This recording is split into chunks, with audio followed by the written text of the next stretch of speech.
It's Friday. That means it's time to check in on what's happening in the Sunshine State. And of course, folks in Florida are still reeling from Hurricane Ian. So we'll bring in our Florida-based correspondent to tell us about what's going on. It's not even controversial anymore. People know in Florida their freedoms are going to be respected. Joining us is our Florida-based correspondent, my sister Miranda. Thanks for being here. How are things down in Florida? Hi, everything's going here in Florida. Obviously, we're still dealing with a huge mess on the west coast of Florida. A lot of destruction and rebuilding in the days to come, weeks and months to come, I'm sure. Yeah, Hurricane Ian had me thinking a lot about kind of natural disasters. And, obviously hurricanes can be devastating, but the one benefit is that it's coming. And you can heed warnings, you can evacuate if it's necessary. And I was thinking about that because you're coming to see me in Washington State next week. Yeah. And we just had an earthquake in Oregon today. And I was like, I wonder if my sister would know what to do if we had a massive earthquake while she was visiting. So let's say you were here with me right now and there was a big earthquake. What would you do? I would probably try to find cover under something or in a bathroom, but I really, honestly, my fight or flight instincts are not programmed for earthquakes, so I have no idea. If you were with me right here, I've got this nice sturdy table. You would drop to your knees. You would cover your noggin because it's very important, and then we would both just hold under the table. And we'd wait it out if it was happening right in this moment. But I will say this is a good opportunity for really everyone to think about what they would do in the event of a major earthquake. Coming up on October 20th is the Great Washington Shakeout. At 10:20 a.m. on October 20th, more than 1 million people across the state of Washington are going to participate in what is the largest earthquake drill in the world. And people are encouraged at that exact time to drop, cover, and hold on to practice what they would do in the event of an earthquake. It's also a great opportunity for you to discuss with your family or your loved ones other survival and preparedness tips, like having 2 weeks of supplies on hand in case of an earthquake or another emergency.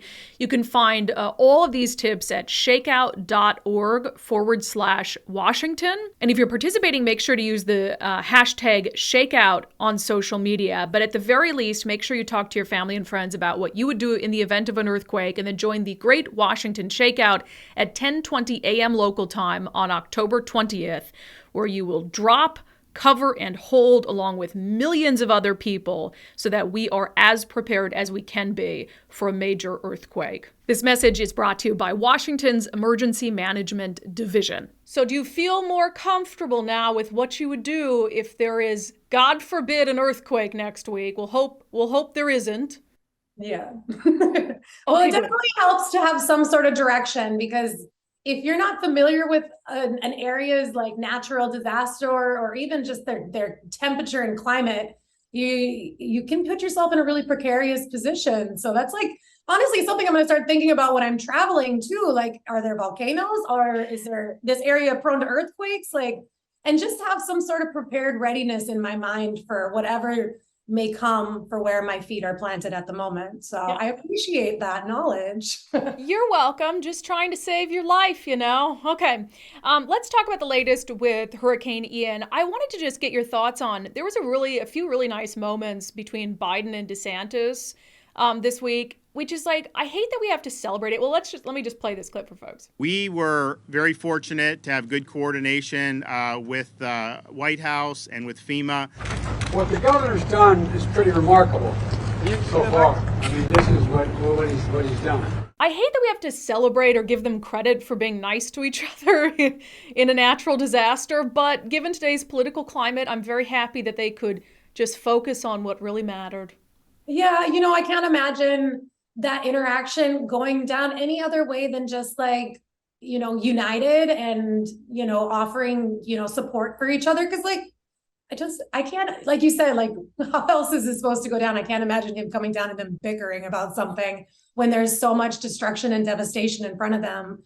It should be a very easy time to put politics aside and just get to problem solving, get on the same page and like offer support to each other. So it is really refreshing to see that they were able to have like a very like productive time together while Biden was here in Florida. Yeah, I mean, it is the lowest common, like the lowest bar we expect from them. But with politics these days, like I'll take even the bare minimum of civility. So that was a good moment. You sent me a couple interesting articles I want to talk about today, kind of in the wake of Hurricane Ian. So there's a particular community in Florida, and they were kind of built for a storm like this. Tell me about this community and how it fared in Hurricane Ian. So this community is called Babcock Ranch. It is about 30 miles off the coast, which puts it in a place that is safe from most storm surges beyond complete apocalyptic style storm surges. This is also just I think it's about 15 miles northeast of Fort Myers. It's a small community. It's run almost entirely on solar power. They have about 800 acres of solar panels out there. The community also is surrounded by a bunch of like ponds and water reservoirs that can protect it from any sort of flooding, flash flooding, storm surges that do reach the community. All of their power lines are underground. This leaves them not susceptible to the high winds. And if you listen to some of these people that live in this community, like talking about the storm, like they felt the 100-mile-an-hour winds. They got the rain, but there, aside from the one stoplight just outside of the community that fell over, and then also a few street signs, they're like, you can barely even tell this storm happened in our community because this community was built to withstand a storm. I think it's pretty awesome. They even have roads that absorb extra rainwater. It's just like a really cool concept, and also kind of strange that this isn't something they take into consideration when they build any new community in Florida.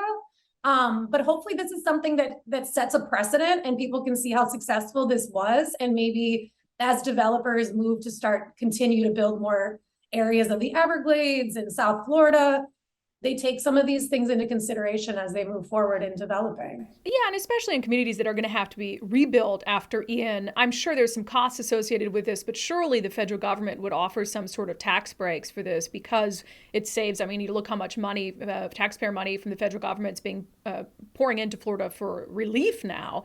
So the more damage you can prevent, really, that's a benefit for everyone. Yeah, and each storm offers like not only devastation, but an opportunity to learn and to grow from it and set new standards of building. And that just should be something that should happen organically regardless. There should be no pushback against anything that was successful in this community being added and contributed to other communities as we move forward and growing the state. One story I kind of had to laugh about a little bit. I don't want to laugh at anyone's misfortune at all.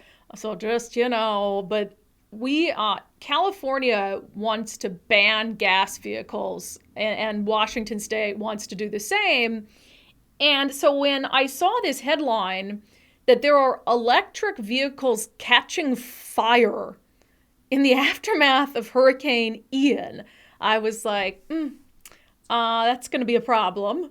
Yeah, that's a problem. And honestly, I think it's something that I can't believe we didn't hear more about before, because general knowledge of electricity is it doesn't do good with water, So if you have a car that gets waterlogged for whatever reason, whether it's a hurricane or intense amounts of rain, or you're just parked in the wrong place at the wrong time, your car is susceptible to explode and burst into flames, because that's what happens when corrosion and batteries get together. So down here in Florida, first responders are reporting a lot of incidents of exploding Teslas and other electric vehicles for this exact reason. Yeah, it says Florida Chief Financial Officer Jimmy Petronis warned Thursday that as electric vehicle batteries corrode, fires begin, and firefighters have been called to a bunch of, quote, a ton of EVs currently disabled from the storm. So yeah, I don't want to I feel bad for people's misfortune, but this is something to consider. I mean, in all seriousness, I think there are a lot of issues with trying to do away with gas-powered vehicles when it comes to, the electric vehicle technology and the cost effectiveness and all that stuff. So this is really interesting. Well, Miranda, as I said, you're going to be here next week. And so I'm like, you might be here for our regular update, like in studio.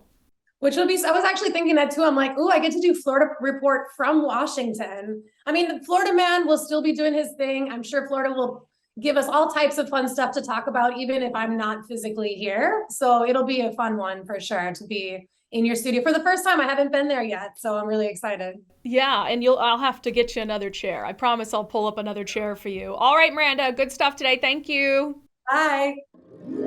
It's not even controversial anymore. People know in Florida their freedoms are going to be respected. If you've not become a subscriber to Undivided already, there are 2 ways you can do that, and it's as little as $5 a month.